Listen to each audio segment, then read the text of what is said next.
সুউচ্চ পাহাড়ের চূড়ায় দাঁড়িয়ে শুভ্র মিনার। এখান থেকেই মুয়াজ্জিনের সুললিত কণ্ঠে ভেসে আসে আজানের ধ্বনি।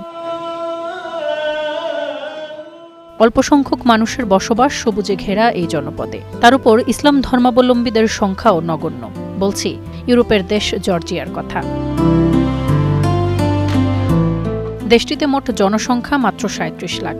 বেশিরভাগই খ্রিস্ট ধর্মাবলম্বী। মাত্র ১০% কিছু বেশি রয়েছে মুসলমান। গোটা দেশে মসজিদের সংখ্যা ৩০০-র কাছাকাছি। তবে এসব মসজিদে খুব একটা লাগেনি আধুনিকতার ছোঁয়া। কোথাও কোথাও এখনও কাঠের মসজিদ রয়েছে, যেগুলো ধারণ করে শত শত বছরের ঐতিহ্যকে। এ যেমন দক্ষিণ পশ্চিমের আজারা অঞ্চলের ঘোরজমি কাঠের মসজিদ। দ্বিতল বিশিষ্ট এই মসজিদে রয়েছে নানা কারুকার্য, তবে নেই আধুনিক কোনো সুযোগ সুবিধা। অথচ এই অঞ্চলেই জর্জিয়ার বেশিরভাগ মুসলমানের বসবাস।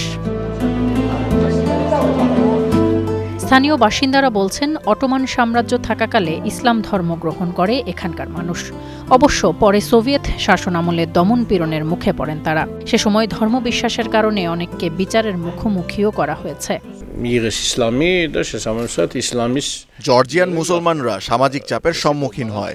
সোভিয়েত ইউনিয়নের সময় খ্রিস্টান এবং মুসলিম উভয়কেই দ্বিমুখী জীবনযাপন করতে হয়েছে। অর্থাৎ বাইরে আপনি একজন নাস্তিক, কিন্তু বাড়িতে আপনি একজন ধর্মবিশ্বাসী। দুর্ভাগ্যবশত সোভিয়েত ইউনিয়নের পতনের পর সেই একই ধরনের আচরণের শিকার হতে হচ্ছে অর্থোডক্স খ্রিস্টানদের দ্বারা। বিশেষ করে আজারায় এখনো মুসলমানদের জন্য পেশাগত উন্নতি হয়নি। কোথাও কোথাও এমন ধারণা রয়েছে যে কোনো জর্জিয়ান কখনো মুসলমান হতে পারে না।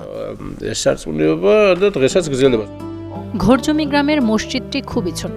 জায়গা সংকুলান না হওয়ায় ঈদসহ বিশেষ দিনে বাইরে দাঁড়িয়ে নামাজ আদায় করতে হয় মুসল্লিদের। ইমাম জানালেন, মসজিদটি বড় করার পরিকল্পনা করা হলেও সরকারি অনুমোদন মেলেনি ৮ বছরেও। অনেক মানুষ গ্রাম থেকে এখানে এসেছে, কিন্তু তাদের নামাজ পড়ার পর্যাপ্ত জায়গা নেই। নতুন মসজিদ নির্মাণে মেয়র অফিস থেকে অনুমোদন পাওয়া যাচ্ছে না। একজন মুসলমানের জন্য নামাজের জায়গা না থাকা সবচেয়ে বড় সমস্যা।